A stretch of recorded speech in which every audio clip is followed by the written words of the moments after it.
So I'm going to talk a little bit about web design, kind of some do's and don'ts. And I'm going to pick on the 90s because it's easy.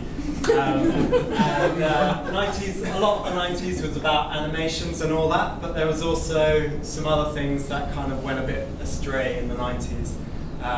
So one of them might be like, if you landed on my webpage that I built in the 90s, you might wonder to yourself, where the hell have I landed? Because I tend to put the logo in the top right-hand corner, or maybe down in the bar down here, depending on which page on my website you've landed on.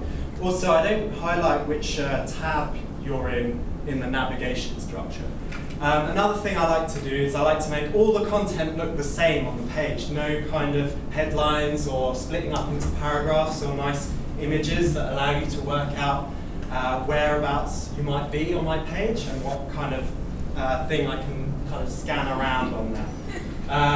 Another thing that I'll try and do is make it really unpleasant when you hit my webpage, because I don't want you to enjoy the experience. And I also want to make sure that you don't trust me, so you don't want to give me your credit card details or your email address or anything like that. Another thing I might do is I love making all the buttons and everything look like you can't interact with them. So I like to make sure none of the links look like links, and none of the buttons have any kind of raised out effects like, you know, shadows or kind of lighting effects on the buttons to make them look clickable. Another thing I like to do is I like to make all the interactive stuff on the page really small, so that you have to try and get the right pixel. This is one of my favourite activities. And also, I just don't like you to be able to see them as well. Another thing that's great for me is I like to put things next to things they don't belong with. So I like to have related things that have I like to mess up the meaning of the page by kind of putting labels next to fields they don't belong with and stuff like that. Also, if you click on my labels, you won't go into the text boxes because they don't have the labels connected to the fields. I like to make the page uninteresting by having kind of it just all look like grayscale and no kind of color or contrast on the page. So I wouldn't do this kind of thing, for example, like making something stand out from all the rest as the kind of most important point.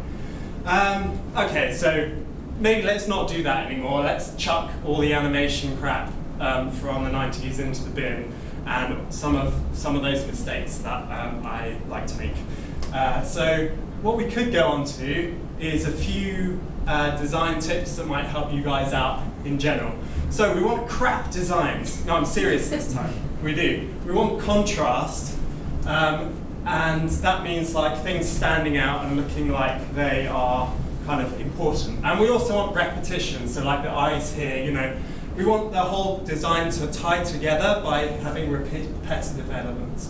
So contrast, you can achieve contrast in a lot of ways.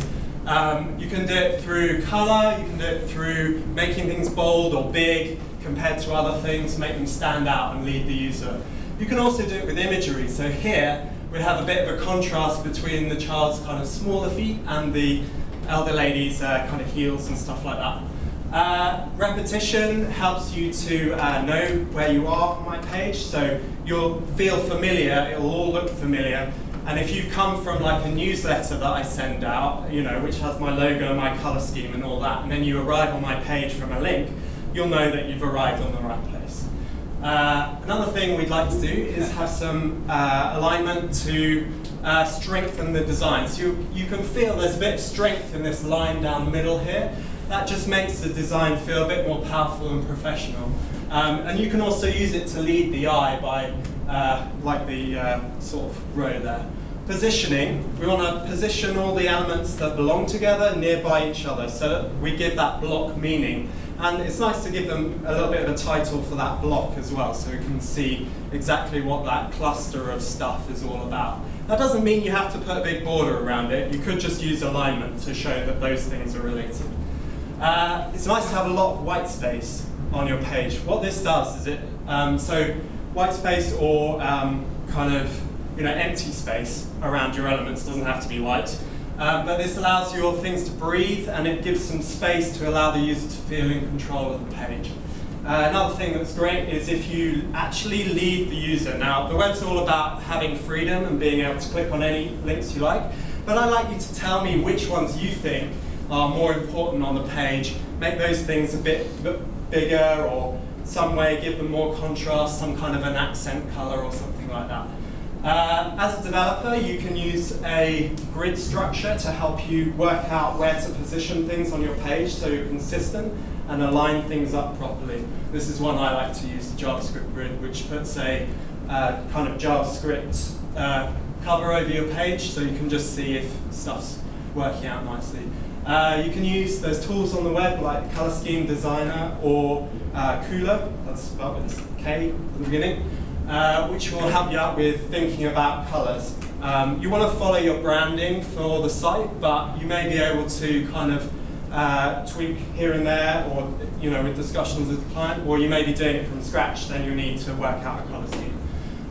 Typography really matters. It's one way that you can have contrast on a page, and it can, if you do it right, it can really make your page look quite beautiful like this. No imagery, just typography.